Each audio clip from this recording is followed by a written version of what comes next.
Bonjour à tous les peuples congolais ici Kabuzali dans le monde entier. Kolanda ngai wabino Kile Massa TV na YouTube. Batoto bote ya province orientale, Grand Katanga, Grand Kivu. Merci na biso kolanda biso massivement et puis vous continuez à s'abonner à la chaîne na bino Kile Massa TV. Pour la journée na biso alelo to kolobela eloko oza koleka kati na FCC. Si la chose est les locaux basés mingi na éclatement ya FCC tulubaki été fonds commun pour le Congo wana ezali association ya bato bali baboma Congo botala lelo oyo tosuki wapi ya mibale to kolobela tourner à chef de l'état sala na ville province Kinshasa kotala ba chantier ya banzela pe ya basobi moto to kosuki sabongo na ba brief to kolobela tourner à mwana mboka Jean-Pierre Mbemba kati na Grand Équateur pe rapprochement probable entre cash na MLC to kosuki sabongo na sport kolobela Sekafa Kagame Cup to kobeta mabongo kati na Rwanda pe évaluation ya Léopard na bino sans plus tarder ngai ndeko na bino Kile Massa na yeli susu kopesa bino basango iloko to senga na ba congolais bolingo ezala entre na biso tolongola en tribal tolongola kanda songisa bomoko lezala kitango akala kata République démocratique du Congo tokokota na sujet na biso alelo eloko niza ko passer kati na FCC bandeko ba congolais partout dans le monde entier fo ba FCC ezani FCC ezali plateforme politique oyo esalemi pona ko soutenir candidature ya mwana mboka Emmanuel Shadari. FCC ezali ensemble ya ba parti politique, ba plateforme politique, ba regroupement politique, ba sangani, basali force moko pour soutenir candidat na bango Emmanuel Shadari na présidence oyo elekaki ya le 30 décembre 2018. Tango bakei na présidence ezalaki non pas ba individu de façon engager FCC bana mboka fo boyeba isa mamsu basala mo ba ignorance ba yebi loi électorale ya RDC. FCC zali plateforme électorale où esangisi ba parti politique ba regroupement politique ba association pour soutenir candidat commun na ba candidat commun na Emmanuel Shadari et non ba individu. Ce qui se passe dans la FCC ezali cacophonie. Bato FCC va comprendre que beaucoup ont changé. Mais c'est bâti le kobo suspendu na kacha FCC pour aboyer décision de l'autorité morale na bango l'homme du passé Joseph Kabila. Pour kuna na FCC démocratie la gâté mot d'ordre de pas ya mutu moko. Soki ya lobby oboyango ba écarter lelo guerre 4 na FCC après bati lukwebo lelo ndinza koloba mwana mboka puisse mabilo kolo regroupement électoral AAB yepel asa ko déclarer égoïsme ya PPRD parce que soki totali PPRD a eu presque ba institution nyonso ya mboka bache bato na bango ya PPRD ok plateforme ils allaient ma partie et mais jusque là PPRD a ça pour trôner l'institution nyonso yami balé après nani après honorable puisse mobile mbayo wazali président ya plateforme na ye AAB mwana mboka lisusu plateforme mususu ezali ABCD bango petou na bango basali ko réclamer que PPRD azali na égoïsme asa ko ba poste nyonso pour na regroupement etambola bongo te il fallait basala partage ya ba poste congolais botala batu oyo bino bopesa ki ba voix ne pas ko wela ba intérêt na bango yango peuple congolais faut la muka et to baraka que non 500 personnes ba ko bloquer mboka te parce que biso nde peuple ezali majorité majorité populaire yango peuple congolais partout dans le monde entier botelema biso toujours bakino o ezali magazine ya éveil ya conscience. Botika kolanda de gauche à droite. Botala intérêt na bino peuple ezali nini? Est-ce que bato wana lelo baza kowela ba poste ya président Sénat, ba ministère, c'est intérêt à peuple? Non, c'est intérêt na bango. Yo bakina na FCC pour na partage à pouvoir. Kabila sikoyo à comprendre bango azui akomi kocha bato na bango ba se retrouver te. Yango longo ba débat za kosalema partout. Mona mboka liota njoli pe lisusu kolo plateforme ABCD pour moi ça va ba b pour la couche toujours ko cha peuple na confusion pour ba siège na parlement peuple pas voter qui na ignorance na tribalisme ko voter ngati pour ça ndeko na yo ceux qui nazali compétent et l'autre ceux qui wapi moins d'une année cacophonie na kati ya Assemblée nationale pe ya Sénat pour la biso peuple to voter qui par sentiment, to voter qui par sentiment tribal, to voter qui pour le sentiment ya ndeko pour la moto province ya ngole loto suti ki boye. Et on trouve ça dans le peuple congolais. Vous allez éveiller surtout. Pour le konye les kasikoyo batu oyo do bati yango déjà batu ya FCC on a bengaka front contre le Congo. Parce que pour le Congo, tu as 18 ans. Sur le vaccin, 4 ans, il y a Mosé, 22 ans. Et là, on a besoin de faire ça. Donc, c'est un peuple congolais pour la téléma. Vous allez éveiller, vous avez une distraction. Surtout dans la diaspora, vous avez beaucoup éveillé. Peuple dans la Kisasa. Et là, on a la carte FCC. Il y a un problème. Il y a partage, il y a pouvoir. Partage à l'institution, mais Bati Lukobo, lui aussi a été plusieurs fois ministre na kati ya tous les gouvernements qui a Kabila. Tango wana aiba kite que Kabila so travailler contre le Congo. Tout ça merci pour le courage na ye a ko dénoncer, mais yepé asa exemple. Tango mamba n'en parlons pas. C'est un rebelle qui a tué les gens.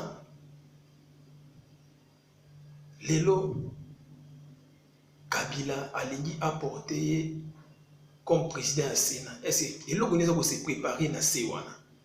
Yango to kosenga na bino peuple, bino de majorité populaire au téléma. Parce que FCC ils ont bientôt éclatement nango. Donc, le président Félix Tika Bato dans l'opposition, pas Kemba n'est de PC Kembaka pour tous les policiers congolais et belé dans l'opposition. Yamoto Sengina, peuple congolais, ils ont des sentinelles la constitution, ils ont des sentinelles la institution, vous allez éveiller. Bato à FCC Balingi Congo, Tala Batamaye, Batata Mibimba, ni basa ko kende na Kingakati. Côté les mana mulongo le la bana école primaire parce que ça là alignement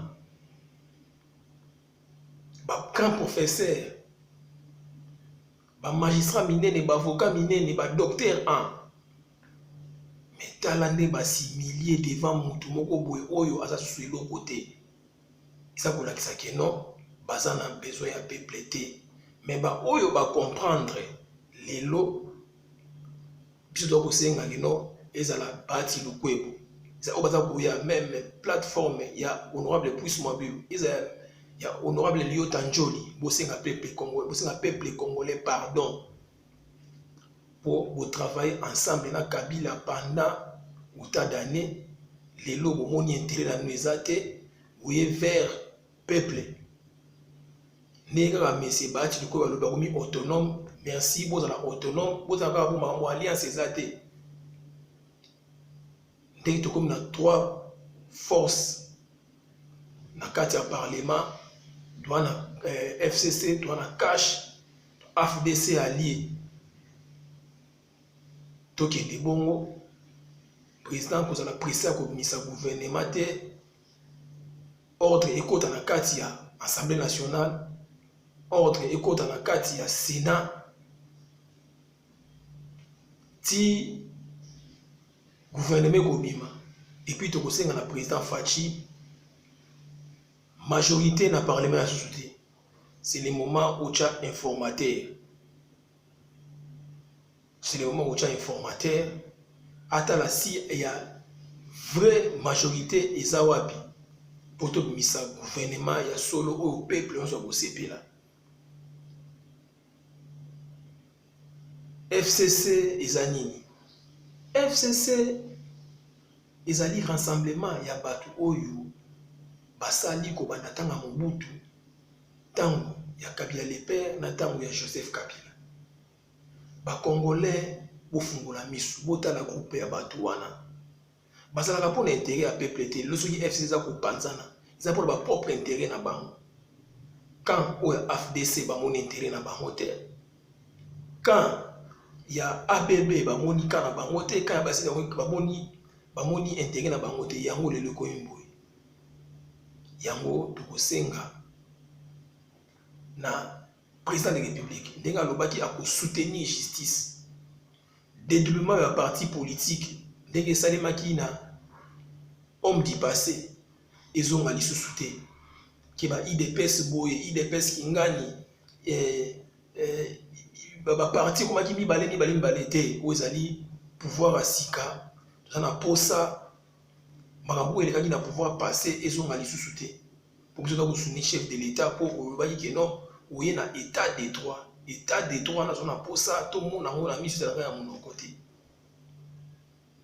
Et dans l'avenir monsieur Bati Lukwebo a causé la point de presse moko ya monene pour na éclaircir qu'est-ce qui est caché quand il a FCC pour alobi FCC parce que travailler pour la peuple été si ko to lingi o dénoncer ma beignoso aux en kati ya FCC toyoka yango et il maintient toujours sa candidature quand il a Sénat. Merci peuple congolais partout Bozali Romial na kati ya Bruxelles c'est Bichoki Zidane Ballon d'or de Bruxelles di bozakula na biso na Paris Roger ML toko lande la deuxième point na biso tourner à chef de l'État na ville province ya Kinshasa qui n'a ko visiter ba chantier sur ko salima na ville province ya Kinshasa. Peuple congolais partout dans le monde entier va simba la simba pour image il a tourné à chef de l'État na si bon monde na ba chaîne mususu toko beta CT wana homme du passé Joseph Kabila lo bakisa na 15 conseillers à bien dit oyo bakoy ko idée pour bonsa Congo to lingité phrase wana ezonga lisusu na président na biso oza kolinga mi obiso to soutenir Félix Antoine Tshisekedi Tshilombo président otambolaki omoni oyo monaki oyo au peuple alobaki pour ça ya peuple oyebi yango slogan ya IDPS c'est le peuple d'abord pour ça peuple yango wana bayembela ko chaque fois chanson wana ezali chanson moko donki oyo emotivaka yo ezongisa ko makanisi okanisi sika outi po yo outi kati na peuple président Tambola qui a visité ba chantier il y a des chantiers oyo ils ont un avancement il y a ba chantier msuti et le kozo salimate mais ba information to na source ba congolais politique oyo ça na ba kitango Kabila ngo zonga sulelo makambo européen il y a ba 10% ba marché comment fait-il boyi ko pesa entreprise moko ko na matériel te ça kombo ya pamba marché depuis pour la série travaux ata Kayas Libendeza te yango to kosenga na président de la République à assainir cabinet na ye nano to suit ba information ezali mais to ko confirmer ngo to suit ba précision cabinet ya président de la République isa kotambola bien te to lingi sincérité ezala kati na cabinet na ba conseiller nyonso bosala musala au président achaki bino président souci nezali peuple azala bien atambola ba condition bien ba infrastructure bien bazo a soins médicaux bien bakili na classe ba lia bala na condition bien souci ya président yango wana yango président ntango atambolaki avisitaki eloko ezangaki l'homme du passé yango wana suivi ezalaki te yango président alingi asala suivi ye moko aboya yoka na mato ya bato comme c'est un vrai Kinois ayebi comportement ya bakinois ayebi comportement bacongolais yango ye moko akende na terrain atalaki baavancement ya batravaux apesi biso atunaki baingénieur ya OVD bapesi ye promesse ke non avant Noël congolais akotambola likolo oyo tomona kaka na batelevizio na bafoto ekose réalise na Congo banzela ekoma ya likolo.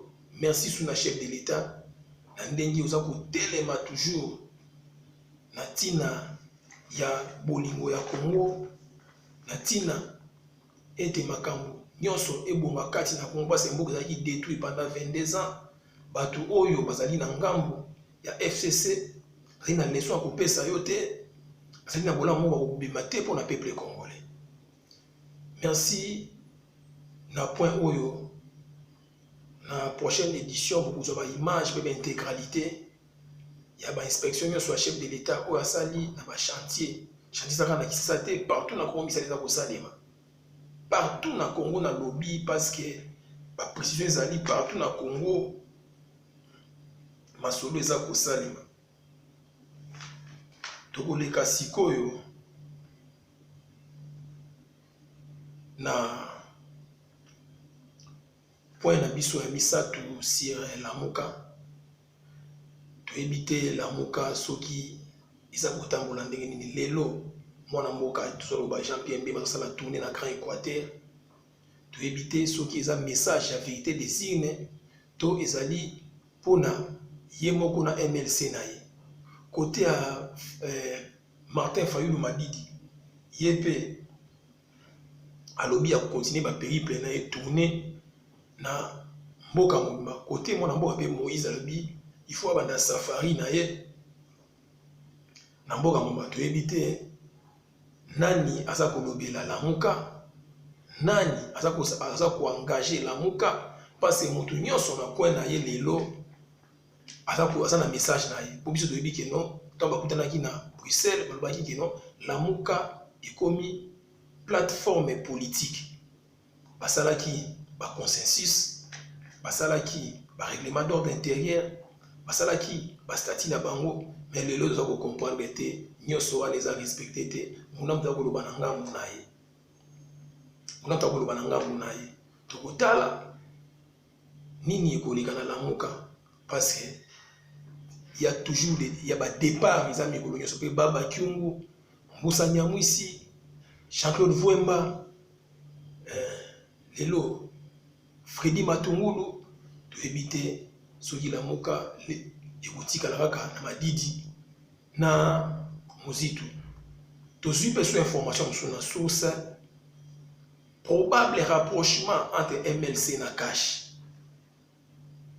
peuple congolais botala oyo bino oza kobenga baopposant bakokanzala te baza koba baintérêt na bango yango tosengi peuple congolais bozala éveillé bolala te. Testament na biso ezali constitution ya république to veiller sur yango toningi non chaque plénière nde nalobaki ya assemblée nationale pe ya sénat bozala attentif oyo bato baza koloba nini po bavoi baloi ebele evotama oyo biso toza kosibir lelo mpo tozalaki distrait biso totala kaka ya mandat ya chef de l'État une fois renouvelable mais baloi mosusu evotame na mboka wana soki tozalaki éveillé engaki eleka te yango tokosenga na peuple congolais Lamuka oyo ya kolamuka ya bapolitien te Lamuka oyo ya kozala na éveil ya conscience mpona kodéfendre mibeko ya mboka na biso po biso nde ezali majorité populaire na loba yango chaque fois. Merci na Dr Fabien Bosama à partir de Johannesburg pe maintenant le Banzadio na ndenge oza kolanda biso en direct à partir ya Fredicide na kozonga na eloko mona tourner ya président de la République point moko eleka ezalaki wana ezalaki très essentiel ntango président tambolaki partout na bachantier batravailleur oyo baza kosala kati na bachantier balelaki papa talela biso salaire asolaki na bango bazwaki courage ya koyebisa baza kofuta bango $5 par jour. Alors c'est inadmissible. Bino vous travailler na Congo, vous avez marché na Congo. Pourquoi vous avez foutu à peuple congolais na mboka na bango salaire à bout.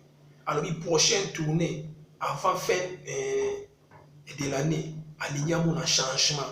Yango papa landela bandeko wana to sala musala makasi ko banda tongo koma poko chaque jour. Salaire mata va se retrouver basabana mboka tandi ba kosala musala avec volonté musala propre o ba chinois basala ki yango na désordre bango ba ko corriger ba chinois la siki tona ba valeur na mboka na biso to ko chiter na république na biso sport to ko lobela Sekafa Kagame Cup ko isa ko betama na Rwanda précisément ezali compétition moko eza ko rassembler ba équipe ya Afrique centrale et à est puis RDC atinda qui azaki représenté na deux équipes kuna Maniema Union ya Kindu pe TP Mazembe ya Lubumbashi. TP Mazembe na quart de finale azalaki éliminé face à Azam ya Tanzanie 2-1. Maniema Union alekaki na demi-finale face à APR ya Rwanda na bati Robi azalaki éliminé mokolo lobi na demi-finale akobeta 3e place lelo akobeta 3e place lelo puis compétition est aussi la lelo nyonso ali zali pona entrer à liste d'équipe na biso na pona préparation ya ba compétition africaine toujours appelé sous Mazembe na fait club akobeta Ligue des champions ya Afrique DCMP na Maniema Union bakobeta Coupe Confédération na yango ba match wana servi ba leçon na équipe na biso pona kotala niveau nini baza nango. Mazembe aso continuer recrutementasi équipe ekozonga Lubumbashi pona ko continuer ba entraînement. Maniema Union so beta 3e place lelo ako continuer préparation na Kindu l'état ya poser la tirage au sort ya Coupe Confédération. Donc le bela pe Derrick Clem Motema Pembe o bazali toujours en préparation katina Kinshasa ali ko s'entraîner na stade municipal ya Olsen na Barumbu chaque jour bazawana match moko en préparation ils a prévu lundi si je ne me trompe pas na équipe ya Ujana Obayebi Obakila Kisakala Ujana ezali centre de formation et fongoma na Kinshasa ezali juste na stade de Raphaël libanda na wana dessin pas kobeta match amical après baza kokende préparation na Congo Brazzaville bakozala pendant 20 jours ti bakozonga pour la début ya championnat national ya rugby démocratique du Congo. Avec les pères babandaki entraînement na ye na centre Kimbondo oyo ezali bongo na Monga Fula place avec les batonga a ba facilité na ye kuna baza ko se préparer calmement avec ba nouveau recrues jusque là presse na bazali invité pour battre travailler dans les coulisses quoi. Pour présenter les joueurs ceux qui préparation sur site. Mais les problèmes qui se posent les la carte ya football congolais peine avec club en particulier. Yango za ko lobaki non il faut évaluation et ça les marquati ya Fekofa. Comment ça fait-il ba joueur ba ko bima na mboka sans autorisation à club. 4 joueurs ya fait club ba bimaki frauduleusement par Brazzaville ba ça le na Maroc. Moko azongaki pour faire comprendre que non le football les a évolué oui kusu ko bimate sans aval ya équipe na auto ya fédération na yo mais tout le monde va jouer comme les belé balikaka baso bima na Congo akei sans concéder une équipe na ye aki ko beta na Angola ko beta na Afrique beta na Gabon yozo senga évaluation na Fekofa pendant autant d'années président Omar Yassali et loko nini oyo et avancé na oyo avancé té comme on a l'équipe des jeunes, comme on a l'équipe A. Tout le temps, on a bon côté dans Mbutu. Le football, est comme business, et c'est une équipe Oyo, parce qu'on dépenser, va bénéficier. C'est-à-dire que non, Fekofa, Alia, Kambo va jouer, va transférer ça comme une équipe, ça va bénéficier de non, c'est pas ça. On a tout téléméli, yango, pour donner maf. Président Omayo aussi, va élever, on a poste ya premier vice-président ya CAF félicitations tika bandeko mosusu pesa bango chance ba diriger fédération même pe expertise mosusu na souffle mosusu asika tolingi ete ba joueur wana o ba bina fait club sans accord ya Vita Club ba bela desika ba ki pour tout ça na information déjà awa Padou Bopunga ana phare Kazadi Kasengo azana Mouloudia ya Maroc bazaki 3 joueurs oui l'autre là comme boye après azali na Raja de Casablanca yango tusengi na fédération a aidé avec club si transfert à ba joueur oyo parce que ba joueur ba manga boete tout le monde a ba kobeta de ba beti contrat ya transfert international et bimakana na fédération na na misaki yango tolingi vraiment vérité na point wana merci na bato so balandi biso na chaîne na bino YouTube Guilhem Massa TV